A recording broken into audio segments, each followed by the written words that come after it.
So, ito na nga, guys, how to install baby hammock. So, i-upload ko to sa YouTube. In-upload ko to sa YouTube, it's because nung bumili kami nito, nahirapan kami mag-install at wala kami makita ang tutorial kung paano bu-install na ang baby hammock. So, ganito pala yun.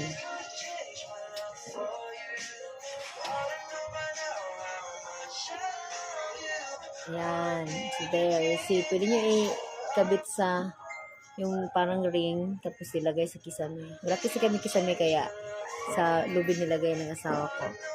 Yan. Automatic na yan. Tsaka dito rin sa lagyan ng baby, ganun din. Yan. Secure naman. Hindi naman siya basta-basta ang baby.